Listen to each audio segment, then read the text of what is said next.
time to make. Support our efforts by joining us at locals.com. How did we get here?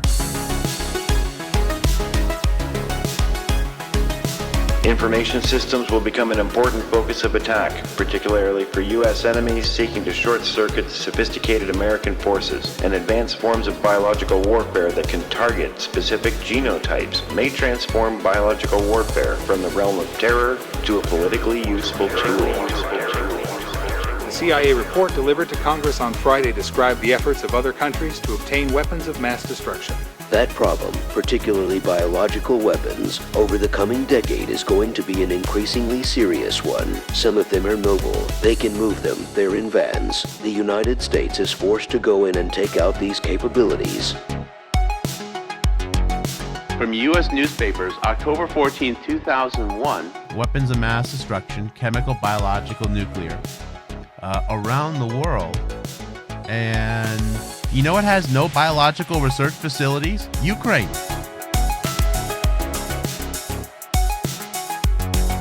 This is one of the most shocking articles I ever found. Iraq says weapon sites were looted by professionals, From Saddam Hussein's most important weapons installations. including some with high-precision equipment capable of making parts for nuclear arms. It appeared that a highly organized operation had pinpointed specific plants looking for valuable equipment first. They came in with cranes. Now, Ukraine didn't necessarily have a massive facility. They had 150 service members in Iraq. Okay, so Ukraine doesn't have any biological research facilities. Iraq had illegal biological research facilities. Iraq has its biological research facilities stolen by professional looters with cranes. Okay. Then the Ukrainian army withdraws from Iraq. Then, July 2005, guess what? Ukraine now has biological weapons. The United States and Ukraine signed a joint agreement Monday designed to stem the threat of bioterrorism by placing modern safeguards on deadly pathogens and other material dating from a Soviet-era biological weapons program that now could be vulnerable to theft. The freshly minted agreement that effectively expands the Nunn-Lugar Act of 1991 to allow the United States to help protect Ukraine's biological weapons. Under the agreement, the U.S. will assist Ukraine to upgrade the security for pathogens currently stored at various health laboratories throughout Ukraine. In 2008, the Defense Threat Reduction Agency, or DTRA, awarded Black & Veatch the first of its biological threat reduction integrating contracts, or BTRIC. The 5-year contract has a collective ceiling of $4 billion among the contractors. DTRA awarded Black & Veatch as integrating contractor. The first BTRIC in Ukraine in 2008, which is a vital part of the Cooperative Threat Reduction and Biological Threat Reduction Program of the DTRA. The implementing agents were 3 in number: the Ukraine Ministry of Health, Ukraine Academy of Agrarian Sciences, and Ukraine State Committee for Veterinary Medicine. In 2010, Black & Veatch commissioned Ukraine's first biosafety Level 3 laboratory. Львівщина може бути спокійною. Відтепер в нашій області працює надсучасна діагностична лабораторія особливо небезпечних інфекцій. Це результат співпраці урядів України та Сполучених Штатів Америки.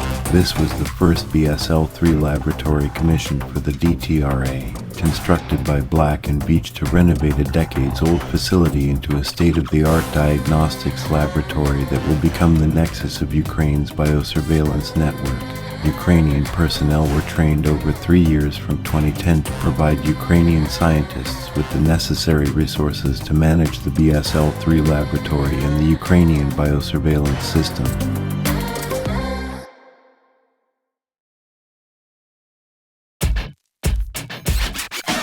You might remember from Metabiota 1 how Hunter Biden gained financially from Ukrainian biolabs. To recap, Hunter Biden invested in Metabiota, a pandemic tracking and response firm that collaborated on identifying and isolating deadly pathogens in Ukrainian laboratories. He invested through his private equity firm, Rosemont Seneca. By a lucky chance, Metabiota, a subcontractor, is sharing the building with Black and Veatch in Kiev. This will allow the USA to control epidemiological situations in the region, get access to every development in the sphere, and manipulate population size while increasing American pharmaceutical corporations' profit. Metabiota's David Mustra described how he managed a team of Ukrainians and served as the biosurveillance and research manager on the Defense Threat Reduction Agency's Cooperative Biological Engagement Program in Ukraine. Dr. Nathan Wolf, founder of Metabiota and friend of Ghislaine Maxwell, partnered with the NIH, DoD, and EcoHealth Alliance as part of USAID's PREDICT program, which seeks to predict and prevent global emerging disease threats. Metabiota would then profit from selling pandemic insurance packages to national governments and corporations. In 2011, PBS did a special on the Metabiota CEO called Virus Hunters. In April 2014, Metabiota Vice President Mary Guttery wrote a memo to Hunter outlining how they could assert Ukraine's cultural and economic independence from Russia, an unusual goal for a DoD contractor specializing in pandemic-causing pathogens. In another April 2014 email, Burisma executive Vadim Pozharsky wrote to Hunter, revealing that the then VP's son had pitched a science project involving Burisma and Metabiota. Burisma infamously paid Hunter $83,000 a month to sit on its board, and became the lightning rod for President Trump's impeachment when he called Ukraine's new president, Volodymyr Zelensky, in 2019, and suggested Ukraine's Attorney General investigate Burisma and Hunter Biden's shady dealings. But someone had already thought of the previous pesky Ukrainian Attorney General. I said, I'm leaving in 6 hours. If the prosecutor's not fired, you're not getting the money. Well, son of a bitch. Got fired. And they put in place someone who was solid. Hunter was not the only person of interest involved in Ukrainian biolabs. Now we're really gonna blow your mind. Remember the leaked phone call from Biden to Poroshenko in November 2016.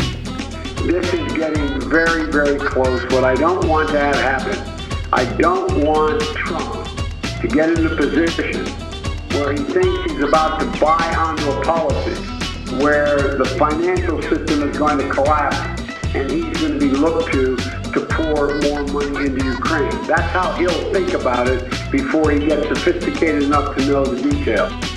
So what exactly was Biden so concerned about Trump finding in Ukraine? Something that would require him to get sophisticated enough to find out. So anything you can do to push the Privat Bank to closure so that the IMF loan comes forward, I would respectfully suggest is critically important to your economic as well as physical security. Dick. Biden is openly admitting to a scheme to hide something from Trump with Poroshenko, then threatens his life. It's quite obvious Biden was covering up criminality in Ukraine, and he was extremely concerned about Trump looking around. He didn't want Trump to follow where all the funding was going because he would uncover the biological research, amongst other things. In fact, his actual boss at Burisma Holdings, the Ukrainian oligarch Ihor Kolomoisky, was also the boss of Volodymyr Zelensky before he became Ukraine's president. What a coincidence, right?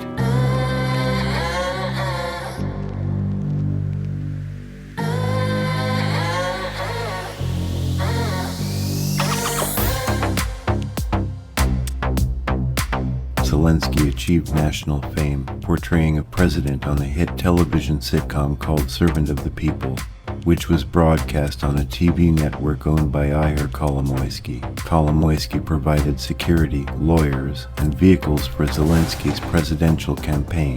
The Pandora Papers revealed that Volodymyr Zelensky was the beneficiary of a web of offshore firms created in 2012.